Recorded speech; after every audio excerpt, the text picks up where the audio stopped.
Amigos, Victoria Contartese es licenciada en Ciencia Política, especialista en Marketing Político y Dirección de Campañas. Se encuentra realizando estudios de maestría en Ciencias Humanas, opción Estudios Latinoamericanos. Recientemente ha publicado su primer libro, Estrategias de Campaña en Uruguay, El Frente Amplio, del año 2009, y se desempeña como asesora y directora de campañas en la región. ¿Qué tal, Victoria? Encantado de recibirte. Buen día. Buenos días, Jorge. Este libro, Estrategias de Campaña en Uruguay, fue publicado en el exterior. Fue publicado por la editorial alemana Dictus Publishing en febrero, fines de febrero de este año. Y eso se debió fundamentalmente ¿a qué crees? El interés en Alemania por un libro que habla de estrategias de campaña en un país tan pequeño y tan remoto para los alemanes como Uruguay, que deben conocer el Uruguay tal vez por Luis Suárez o por Cavani, ¿verdad? Sí, exactamente. Yo creo que en realidad ellos hicieron un estudio en algunos países de Latinoamérica, porque Latinoamérica está surgiendo a otro nivel, sí, dados los cambios sociales y políticos que hemos tenido en los últimos años.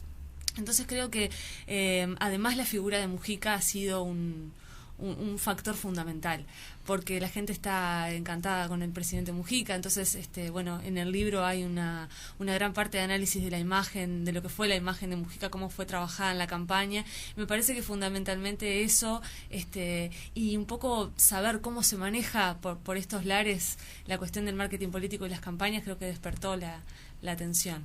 ¿Qué despierta Mujica en el exterior? ¿Despierta admiración o curiosidad?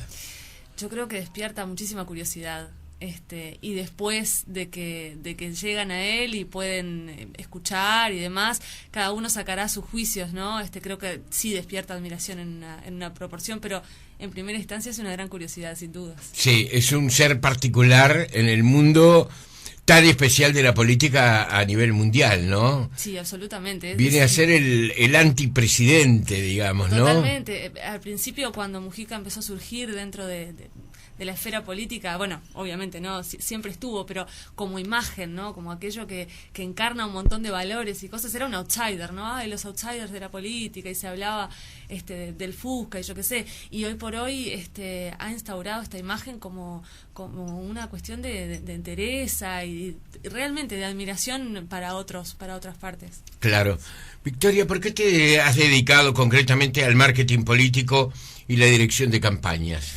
Bueno, en la Academia de la Ciencia Política se estudia poco el marketing político, más bien te diría que no se estudia. Se lo tiene como parte de las agencias de publicidad, como parte de los publicistas. Como un fenómeno ajeno. Exacto. Al análisis profundo. De hecho, me ha pasado de escuchar en estas épocas, ¿no? A colegas decir que bueno, que en el Instituto de Ciencia Política no hay investigadores, y es cierto, no los hay. No en el instituto puntualmente, sí los hay en la facultad, afortunadamente, pero de hecho mi tesis de grado fue la primera tesis en marketing político que se hizo en Facultad de Ciencias Sociales. Creo que es un campo muy rico y que no es ajeno de ninguna manera a la ciencia política. De hecho, creo que el politólogo a la campaña le aporta todo aquello que hace a la especificidad de la campaña política, ¿no? Y que no es una campaña comercial netamente. Claro. ¿Qué tenemos que entender como marketing político? El marketing político es la conjunción de algunas estrategias de marketing de venta, algunas, no todas, y el sentido de la estrategia. En realidad, lo que sucede cotidianamente, y de hecho, bueno, es lo que podemos apreciar un poco en la actualidad, es que se toma la campaña como una estrategia de venta de un producto. Sí. Y eso es el error, a mi criterio, el error más grande que podemos cometer si estamos hablando de política. Porque la política no es un producto, la política es una opción, es un modelo de país, de continentes, es un modelo a seguir. Entonces no podemos tomar a la política como una cuestión netamente productiva y de venta. Entonces creo que ahí radica fundamentalmente la diferencia entre el marketing político y el marketing comercial, y es la sustancia, ¿verdad? Uh-huh. ¿Te consultan por parte de las agencias de publicidad? Bueno, no. No, la verdad es que no. Sí, este año fui consultada por una agencia de publicidad bastante joven, con la que la verdad trabajé en primera instancia muy bien, como muy abiertos a aceptar, pero claro, los criterios, incluso los criterios estéticos son diferentes, porque la agencia de publicidad... que hace excelentemente bien su trabajo, pero tiene criterios estéticos fundamentalmente a la visual, y a veces, por ejemplo, aquello que es más lindo no necesariamente es lo que necesita el ciudadano, un candidato para transmitir sus ideas. Claro. ¿Y la gente por qué vota? ¿Por imágenes o por ideas? Bueno, te diría que ha habido un cambio, ¿no?, sustancial en esa forma, en el forma de voto. Creo que hace unos cuantos años se votaba por ideas, pero cuando las ideas se empiezan a disolver en el medio del multiculturalismo que estamos viviendo actualmente, en el medio de las redes sociales, donde la oralidad ocupa un lugar mucho más importante que el texto, creo que habrá quienes voten por ideas, pero hay mucha gente, lamentablemente, que vota por imagen. Uh-huh. ¿Y está mal eso? Porque la imagen es un impacto importante en los seres humanos. La primera versión de cada una de las personas que conocemos está a través de la mirada, ¿no? De quién es esta persona que yo no conocía. Y ahí empezamos a generar, digamos, de alguna forma, juicios sobre esa persona. ¿No pasa lo mismo con el candidato? Claro, en realidad la imagen que proyecta el candidato debe ser una imagen coherente. Y con esto tal vez me adelanto un poco a hablar de campañas, pero una de las cuestiones fundamentales que debe tener una campaña política es la coherencia. Si el candidato maneja una imagen coherente que tiene que ver con lo que representa, entonces la imagen es correcta, es la imagen que a través de ella se puede llegar a hacer juicio y no prejuicio. Ahora, si el candidato proyecta una imagen que luego no se refleja en su accionar y en su quehacer político cotidiano, entonces ahí caemos en el prejuicio y votamos por prejuicio y no tanto por un juicio más fundado. Podemos llegar a elegir mal. Podemos. Un gran orador de repente, o un gran motivador de multitudes como Hitler puede convertirse precisamente en el hombre poderoso de un país poderoso. Sí, exactamente. El marketing político se aplica bajo reglas que tienen que ver con el Uruguay, en este caso específico, diferentes a las de otros países, porque los seres humanos somos distintos, nos impresionamos frente a cosas distintas, vivimos realidades distintas. Sí. Entonces, el marketing político, ¿cómo ejerce ese tipo de mecanismo que fundamentalmente está llamado a seducir, ¿no?, al ciudadano común, o por lo menos a que el ciudadano común haga foco en ese candidato? Sí, exactamente. El marketing político no es una fórmula exacta que se puede aplicar cual molde en todos los países. De hecho, lo ideal para desarrollar una campaña es lo que llamamos los consultores, idealmente la campaña de un año, ¿no? Que eso nos permite estar en el lugar donde se va a desarrollar la campaña y desarrollar las características específicas de la misma. Por ejemplo, en Centroamérica las campañas tienen, una cuestión de marketing muy fuerte, de imagen, de colores y demás, que acá en Uruguay no funcionaría, porque tenemos idiosincrasias diferentes, porque nuestra tradición política es diferente. Por eso es importante también la ciencia política, para conocer la tradición política, el sistema de gobierno. Entonces, sí, claro, tiene características particulares en cada uno de los países. En nuestro país venimos un poco más relegados que en el resto de Latinoamérica a nivel de marketing político, porque todavía estamos haciendo esta transición entre la campaña más de boca a boca, más de caudillo, al marketing comercial, y bueno, esperemos que venga luego en una campaña profesional. Bien. Alegría es un sinónimo de repente que se puede dar concretamente en todo aquello que está relacionado básicamente con una campaña electoral, ¿no? La alegría del candidato de encontrarse con el ciudadano y la alegría que presagia una victoria cercana. ¿Es la alegría digamos, una manera de comunicarse, de hacer el puente rápidamente con las personas? Bueno, yo creo que eso depende fundamentalmente de la sociedad en la cual se aplique el mensaje Sí. fundamental, ¿no? Porque a veces el exceso de un valor o el exceso de un decir, bueno, por ejemplo, esta campaña va a ser totalmente alegre y no sé qué, estamos dejando de lado un montón de cosas que también son importantes y que tal vez no son tan alegres, pero que sí es importante decirlas, que sí es importante marcarlas. Entonces, alegría como, tal vez como fiesta ciudadana, como bueno, tenemos la posibilidad de votar, pero no alegría en cuanto a, bueno, que sea todo un ruido y todo una fiesta y olvidemos lo realmente importante. Creo que hay que hacer un balance en ese sentido. ¿Se estudia al ciudadano tanto como el candidato o es el candidato básicamente el que se estudia? Debería estudiarse el ciudadano tanto o más o mucho más que el candidato, pero me consta que no se hace, por lo menos acá. Obviamente, antes de delinear una estrategia de campaña, debe haber un estudio pormenorizado de la sociedad en la cual se va a aplicar. Si no, la estrategia termina siendo un molde aplicable a cualquier lado y que probablemente no funcione.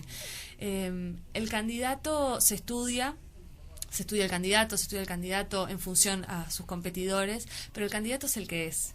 No se lo puede cambiar y no se lo puede maquillar ni hacer un gran Photoshop ni nada, porque entonces perdemos esto que hablábamos antes, perdemos la coherencia. Entonces hay que trabajar con el candidato que se tiene, esa fue una de las primeras enseñanzas que adquirí, hay que trabajar con el candidato que tenemos y resaltar los valores y las ideas más positivas de ese candidato, no hacerle decir al candidato cosas que no es, ni ponerlo en poses que no le quedan bien, ese tipo de cosas terminan por ser mentirosas y la gente se da cuenta.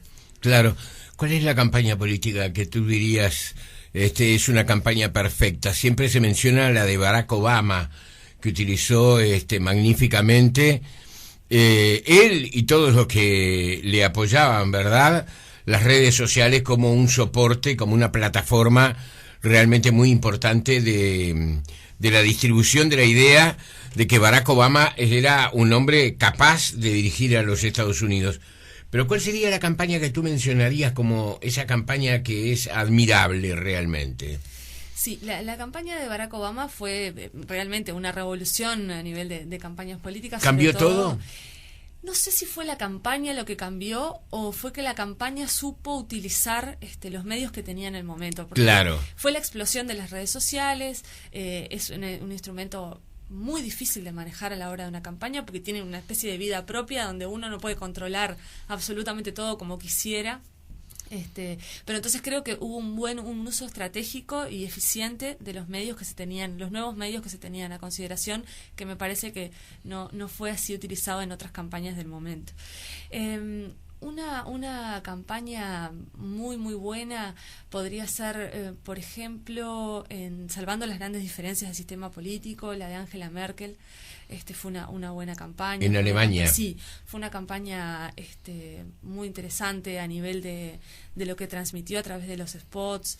Me parece que ella tuvo un discurso muy coherente. Yo creo realmente que eso es lo fundamental a la hora de transmitir un mensaje, ¿no? La coherencia del mensaje que estamos transmitiendo a través de la publicidad, del jingle, de lo que sea, con lo que después el candidato hace a la hora de participar en la vida política. Ahora, eso con ciudadanos alemanes.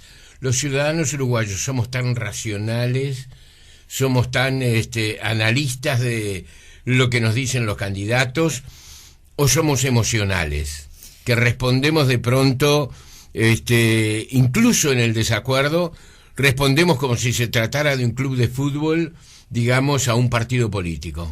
Hay un poco y un poco, pero me parece que últimamente está como muy exacerbada la emoción.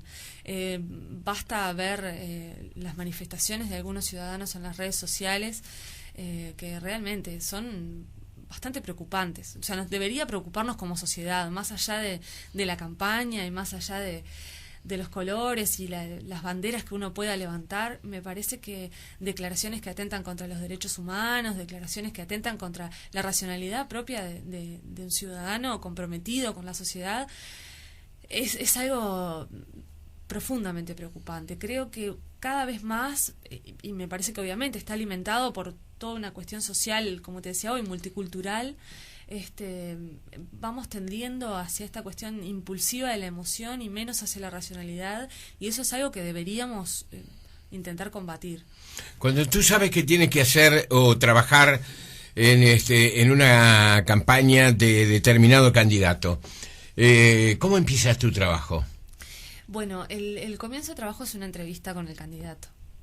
Es fundamental que el candidato y el asesor tengan una relación buena sintonía, pero sobre todo de confianza, respetuosa. Ahí está, de mucho respeto, de mucho delimitación de los lugares y sobre todo de mucha confianza, porque a veces hay que transar. El candidato debe transar cuando uno le dice, bueno, mira, yo creo que lo mejor es que esta comunicación la hagamos tal día o que la hagas de esta manera. Obviamente el asesor no se mete en lo que dice el candidato necesariamente, pero sí en cómo lo dice, sí en qué momento lo dice. Y a veces, bueno, capaz que esto te conviene, vamos a dejarlo por el costado. Entonces tiene que haber una confianza, cosa que es bastante difícil, sobre todo con los políticos uruguayos que les gusta, están muy acostumbrados a hacer política, obviamente, con las herramientas que tienen, una cosa como muy personalista, entonces es como complicado dejarlo en manos de otro.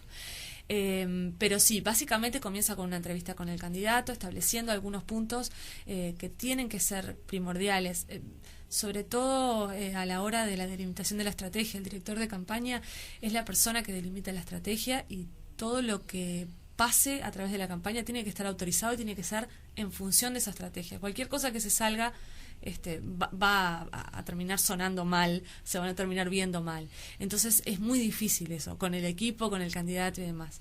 Pero automáticamente después lo fundamental es hacer el estudio de campo, ¿no? Estudiar a la ciudadanía, estudiar a los competidores directos, para saber dónde estamos parados. Pues la estrategia no sale de la nada, no es que uno diga, bueno, hoy vamos a hacer, yo qué sé, vamos a venderte de tal manera, porque además... Una inspiración, no lo es. No, es un estudio.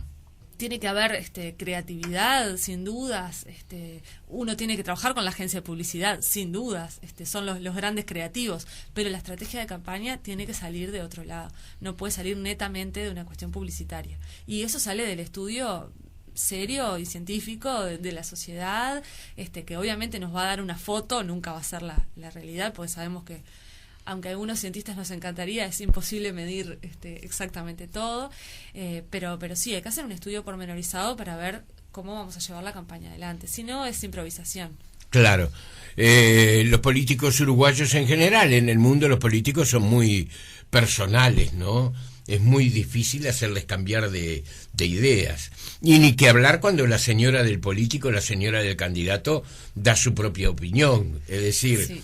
Que a veces puede resultar irresistible para el candidato tener que hacerlo. En cuestiones de imagen, sobre todo, es bastante complicado cuando uno de repente dice, bueno, tal vez para esta ocasión vas sin corbata, o yo qué sé, o en el caso de una mujer, tal vez, bueno, y capaz que la esposa le dice, no, la corbata te queda mejor. Entonces ahí es como todo un tema. Hice hace un tiempo un trabajo para un candidato de Canadá, donde, bueno, se trataba sobre la proyección personal de la imagen del candidato, ¿no? Cómo proyectarlo a un nivel de candidato, bueno, ellos no tienen presidente, pero a un nivel de candidato de primera línea.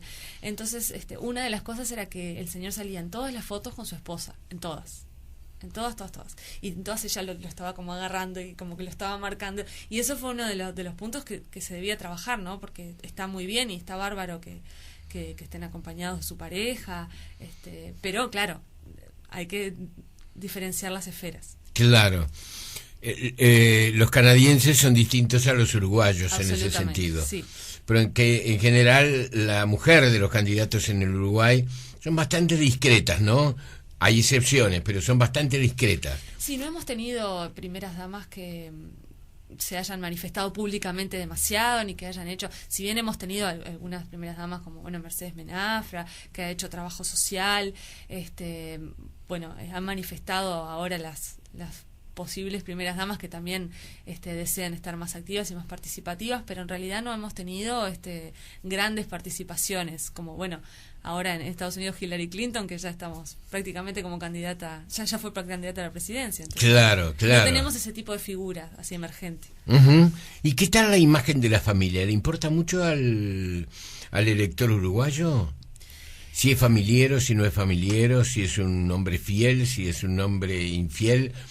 En la Argentina, por ejemplo, se dice que la infidelidad en un político no es demasiado importante para el que vota. No, Argentina es otro mundo. Sí. Es otro mundo. A nivel de campaña incluso es otro mundo. A nivel de política, ellos no tienen partidos como tenemos nosotros que hayan seguido a lo largo del tiempo. Son alianzas y un día están con uno, otro día están con otro. Es todo un tema bastante complicado. Pero y creo que también por la magnitud de la sociedad argentina hay ciertos detalles que se dejan de lado. Igualmente acá separamos bastante la esfera privada de la esfera pública. Claro, siempre genera una cierta empatía ver al candidato con su familia, con su pareja o con sus padres, siempre genera una cierta cercanía, una cierta empatía, pero me parece que realmente no hace a la hora del voto específicamente mostrar al candidato con la familia. Creo que la gente, si bien ya te digo, genera cierta cercanía, no es lo decisivo, sin dudas. ¿Existe la mayoría silenciosa en el Uruguay? No creo. No. De hecho, he tenido la oportunidad de realizar encuestas en mis épocas de estudio y la gente en general contesta bien. Difícilmente te digan una cosa por la otra. Uno se da cuenta más o menos cuando están mintiendo. Después hay un montón de gente que cuando le hablas de las encuestas te dicen, a mí nunca me llamaron. Sí, claro. Pero no sé si te dirían no contesto. Pero es muy, muy pequeño, muy marginal, creo, la posibilidad de que la gente no te diga. Victoria, ¿y entonces cómo caracterizarías las campañas políticas en nuestro país? Bueno, yo creo que estamos, como te decía, en una transición. Vamos un poco más atrasados que el resto de Latinoamérica, ni hablar del resto del mundo. Creo que tenemos una tradición muy fuerte, muy arraigada de democracia, afortunadamente, y de lo que han sido las personalidades políticas, ¿no? Al tener un régimen que no siempre fue así, pero tener un régimen presidencial mayoritariamente, la figura del presidente para nosotros es importante. Le cargamos mucho sobre la figura del candidato presidencial. Entonces, giran un poco en torno a eso las campañas, ¿no? A quién va a ser el presidente, últimamente más en eso que en lo que tiene que ver con el partido y la ideología. Pero me parece que las campañas estamos en un periodo netamente transitivo. Estamos pasando desde una campaña netamente de actos y de puerta a puerta, una campaña de lo que llamamos de tierra, a una campaña más de aire, más de publicidad. Tal vez nos excedemos un poco en la publicidad, pero bueno, me parece que vamos camino a encontrar el justo medio entre lo que es una campaña netamente publicitaria y una campaña netamente personal. Claro. El inconveniente que se puede provocar en estos tiempos en donde lo virtual está sustituyendo a lo terrenal, como tú lo definías, es que se va perdiendo la pista del contacto inmediato con el votante. Es decir, se deja de sentir al votante. Y no lo digo simplemente como una forma de conceder, digamos, por parte del candidato, ese encuentro que siempre gratifica a mucha gente, encontrarse con el candidato que es su preferido, sino también el saber hacia dónde está, qué piensa. En el mundo hoy, cada vez más, el poder lo tienen los consumidores. Y en este caso, si venimos a asimilar en forma un tanto brutal tal vez, el consumidor es el ciudadano. Y se hace sentir más allá, así como en los medios de comunicación, cada vez los propietarios, los que tienen más fuerza, son los espectadores. Los espectadores son los que crean los contenidos y consagran los contenidos. Antes era al revés. Los medios se ubicaban su programación y de esa programación la gente elegía lo que le gustaba más o le gustaba por encima de otras cosas que se estaban exhibiendo a esa misma hora. Ahora no, ahora es la gente la que está de alguna manera tomando decisiones y obligando a tomar decisiones a quienes entregan contenidos. Entonces, en esa ida y vuelta, ¿hasta dónde ese desconocimiento no perjudica al político? Sí, perjudica, pero me parece que en lo que tiene que ver con la política, el ciudadano no está tan acostumbrado a exigir que se le den respuestas, a exigir que se le dé material. Por ejemplo, hice el ejercicio en estas elecciones de ir casa por casa a todos los partidos a pedir los programas de gobierno. No fue sencillo. No fue sencillo conseguirlo. En uno fue muy sencillo, en otro fue más complicado, en otro fue realmente muy complicado. Entonces digo, esa es información que tiene que estar al alcance de todos los ciudadanos, no solamente a través de una computadora, porque hay personas, adultos mayores que no tienen acceso a la computadora o simplemente que no saben o no pueden leer. O no quieren. No quieren leer del monitor, exactamente. Y esas personas tienen que movilizarse hasta las casas de los partidos, manifestar su interés de leer. Entonces me parece que ahí tenemos un problema serio, ¿no?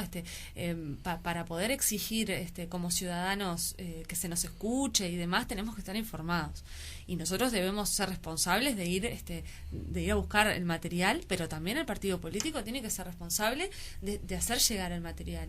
Solamente me pasó con un partido de los chicos, de los pequeños, que me entregaron el programa de gobierno en la calle. Yo dije, pero qué bien, ¿no? Era un programa escueto, demás, pero me lo entregaron en la calle. Bueno, uno dice, tengo posibilidad de leerlo, paso por acá, lo leo, estoy de acuerdo, no estoy de acuerdo, en fin. Pero como ciudadano uno tiene que poder sacar esas conclusiones para poder empoderarse de la política y decidir yo quiero esto o quiero lo otro. Si no, nuevamente nos quedamos con lo que vemos en la tele o en las redes sociales, que es ya una cosa pasada por un tamiz muy grande. Victoria, estamos en los últimos minutos. ¿Es distinto una campaña en un balotaje que la campaña que hemos tenido, por ejemplo, recientemente en las elecciones nacionales? Sí, es distinto. Es distinto porque, bueno, en las elecciones nacionales hay subcampañas dentro de la campaña institucional de cada una de las listas, sobre todo por las características de este país. Ya cuando pasamos al balotaje, la personalización de los candidatos es fuertísima.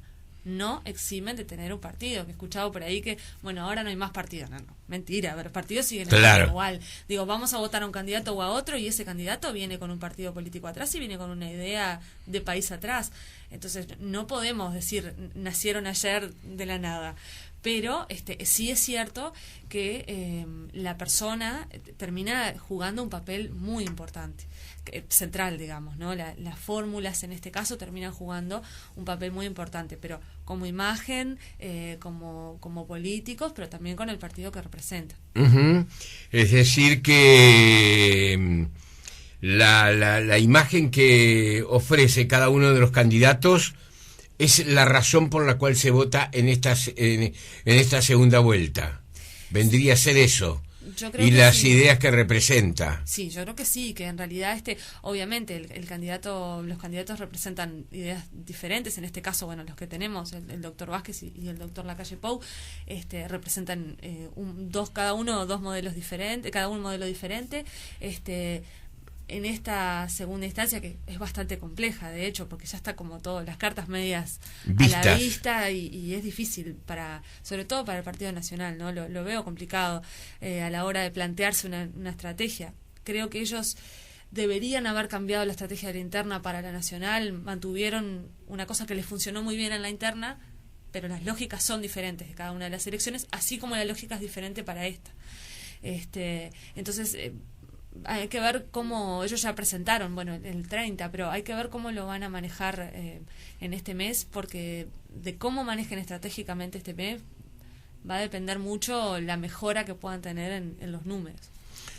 Señores, ha sido un gusto recibir a Victoria Contartese, que va a estar con nosotros el viernes en hora pico, además, en una mesa, ¿verdad?, donde van a haber otros especialistas que miran desde otras áreas todo el fenómeno del marketing político y una campaña electoral. Es decir, la complejidad, como tú decías, de una campaña electoral. Es decir, en un mundo lleno de mensajes, ¿cómo hacer escuchar el que uno está emitiendo, verdad? Ese es el verdadero dilema, no solamente en el Uruguay y en esta campaña electoral que va camino al balotaje, sino el drama de todos los días, de todos aquellos que quieren conectarse con el resto de la sociedad. Es decir, cómo hacerse escuchar en este mundo múltiple, lleno de mensajes de todo tipo y de gente que también quiere hacerse escuchar y que por lo tanto envía mensajes permanentes. Es un lío pesado realmente, ¿no? Generar marca, generar personalidad, generar nombre propio, es muy difícil en este instante. Tú dices que sí. Sí, es muy difícil realmente, por la multiplicidad de estímulos a los que estamos expuestos. Pero fundamentalmente esto de generar marca que decías, ¿no? Es muy importante, pero insisto en que tiene que estar sostenido, tiene que haber detrás una estructura que lo sostenga. Si no, justamente queda disuelto en la multiplicidad de voces que gritan, ¿no? Claro. Victoria, entonces va a estar el viernes con nosotros en Hora Pico y te vamos agradeciendo por este adelanto. Muchas gracias. Gracias a ti. Señores, esto es Tiempo Presente.